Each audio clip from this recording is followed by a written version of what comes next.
Welcome to another Miss KittyN YouTube video.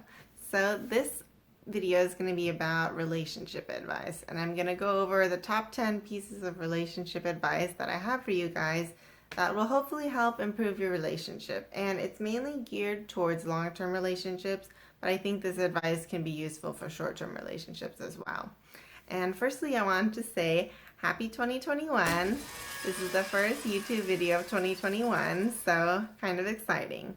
So the first piece of advice that I have is number one, which is know your love language and let your partner know what your love language is. If you don't know what love languages are, I can give you a few examples. So one of them is touch, which examples of that can be hugging, hand holding, and other stuff too. And another example is words of appreciation. So being like, thank you for doing this. Thank you for taking out the trash. And another one is acts of service. So did they actually take out the trash? Did they get you a gift? Did they help get your tires rotated? Things like that. And I think it's important for your partner to know your love language so that, you guys will know how each other likes to receive love. And that's going to help a lot. And the second relationship piece of advice that I have is that might surprise you, and it's that looks aren't that important. And I say this because what really matters is in a relationship, or at least a long-term one, is your compatibility. Do you get each other? Do you feel happy? Do you have good conversation? Because, looks they attract you initially, but they're not what keep you around forever. Looks are good to have, but they don't need to be, supermodel looks in order to have a successful relationship. That's not what's going to make or break your relationship. So don't set that bar too high. I think some people do that, and then it really chops down and limits the amount of people that they end up dating. And so next is number 3, which is communicate. And I know everyone says this with regards to relationships, but no one stresses how hard it is to communicate. And it's important to not be afraid to have serious conversations. There may be some topics in your head that you're like, oh, my partner is going to go berserk if I even mention this, so I don't want to mention it.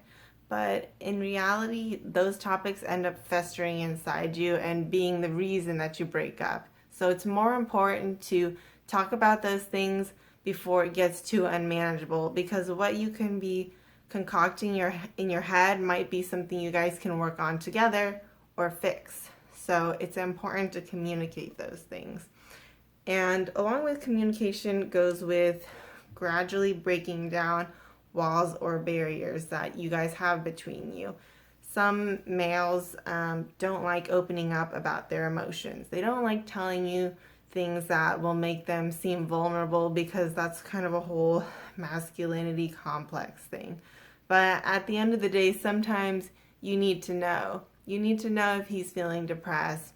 You need to know if he's feeling insecure about whatever it may be. He's insecure about driving, or insecure about sleeping over at your place because it's just uncomfortable for him. So it's important to ask those questions. And another thing about communicating is that it's good to ask them elements about their life story, how they grew up, what else? How they normally have arguments, what's their relationship like with their parents? Do they respect their parents? Do they have a lot of siblings? Have they had a lot of friends in the past? Are they a kind of a loner? Was that what they were like in high school? Were they like the loner kid, or were they the popular kid? How was that time? Was it an enjoyable time for them, or was it not? Did they learn a lot from that experience, or did they not? I think learning their life story really paints more of a whole picture of who they are and what they've learned up till this point. And then number 4 is don't compare your relationship to others. So I know it's really easy to get stuck in this mindset of like, oh, we don't do this, we are not as happy as Becky and John.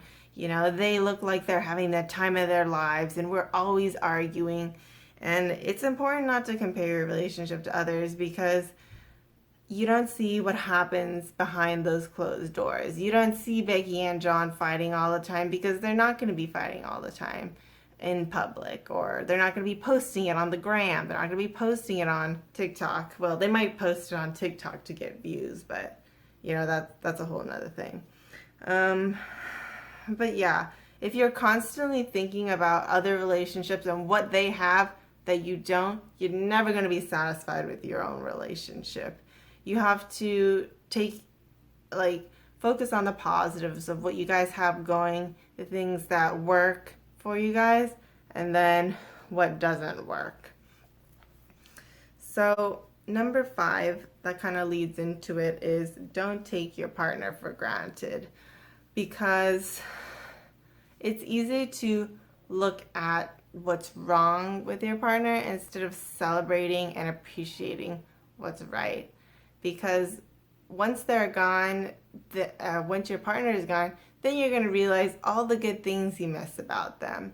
So you don't want to forget those good things while you're in the relationship, or else you're going to just feel like every day is horrible because you're discovering a new issue.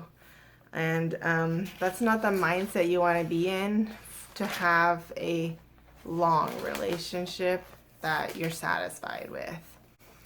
And then number 6 is focus on the positives and don't dwell on the negatives. Once again, if you're like fighting all the time with your partner, it can be easy to forget the positive things. It can be easy to forget that wonderful trip you guys had the other day. And then, like, my mind, I tend to kind of dwell on the negatives. Like, I don't remember all the good things my boyfriend has done to me, but I can quickly point out every single time we had a fight. I can remember that to the T. But in reality, if you only keep remembering those bad times, that's going to make you a really, you're just not going to feel well. You're going to feel like, oh, this is horrible. I hate this. And so it's super important to try to remember the good times and savor them, and don't forget about them. They are what's going to help you through the tough times. So you got to remember those things. And so the next point is number 7, and that is know what you want from a relationship before you get into the relationship. And this can take a little bit of thinking and soul searching within yourself. I think something I've heard advice from from some lady who's been divorced 3 times, was that people tend to like people who are similar to them. So think about who you are. Think about things that you like. Do you like mature people? Do you like spontaneous people? Do you like happy people? Do you like pessimistic people? And what is it that you like in a relationship? Do you like their personality primarily? Do you like another aspect about them? You should know what are things that you absolutely need in a relationship. Do you need someone who is very emotional because you're very emotional? Do you need someone who's not that emotional because you can't handle people who are too emotional? Those are important things that I think you should have outlined before you go out on the dating apps, before you go out and agree to be with boyfriend, girlfriend with someone, because it's important to know yourself and what you're wanting before you go out and make a decision. Because a lot of people make decisions just based on a quick snapshot judgment, like, oh, they're fun to be around and they're beautiful, they're gorgeous, or they're handsome. And that's not what's going to make a great long-term relationship, because that's just a surface level thing. It's not the thing that keeps you around for a long time. And then number 8, next on the list, is don't expect perfection or the easy street with a long-term relationship. It's not going to be easy. I'll tell you that for sure. There's going to be times when you're crying and the other person is not able to make you happy. There's going to be times when you're so frustrated beyond the point of like exhaustion. You're just so frustrated, you're fed up, and you just want to walk out the door. And you have to be able to simmer down after the fight and then talk about what happened, talk about what you think happened, talk about what they think happened, because many times people will be looking at the same argument but like from completely different lenses. And sometimes it's just a matter of what you thought was the definition of something is not considered their definition. And you guys are arguing about the same thing but just through different perspectives. And it's important to realize that compromise can be reached, and if this person truly cares about you, they're not seeking to hurt your feelings. They're just seeking to be understood and seeking for their opinions to be noticed and understood. So it's important not to let your emotions get the best of you and then just slam the door in their face and say goodbye. You need to at least try to understand where they were coming from, why they did what they did. And number 9 is kind of a sad one, but it's don't be afraid to break it off if the core elements of what you're wanting from a relationship aren't there. But also be sure that if you do have to break it off, that you are 100% sure. And that I recommend also, if you think you gotta break up, then sleep on it at least 1 or 2 nights. And then if you still feel like it's true and you really don't want this relationship, then you can break it off. Don't make it a snap judgment like, oh, the thought popped into your head and you're doing it 1 minute later. That's not really the best way to go in my opinion. I think you should think about it for like very least a couple of hours, and then once you have a calm mind, then you can make the decision and you can decide to break it off. It's not good to be that couple that's like breaking up every 2 weeks. Like that just gets exhausting and nobody wants that. And then the final piece of advice is number 10, follow your heart, follow the voice inside you.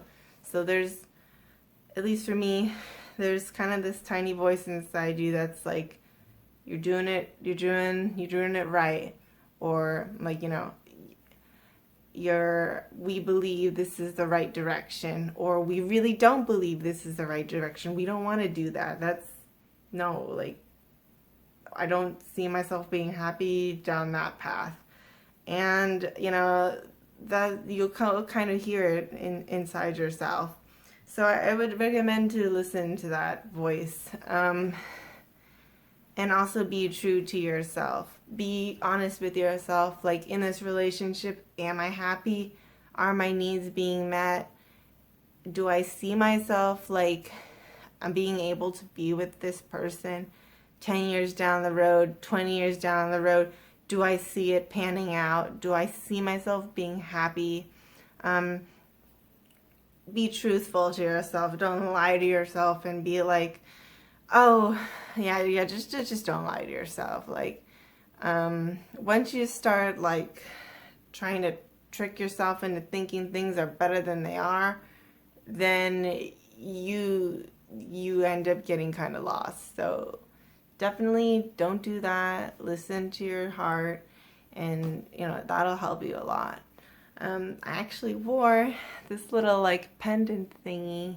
It's a heart shape with like a like a rose inside it. I got it from like San Francisco.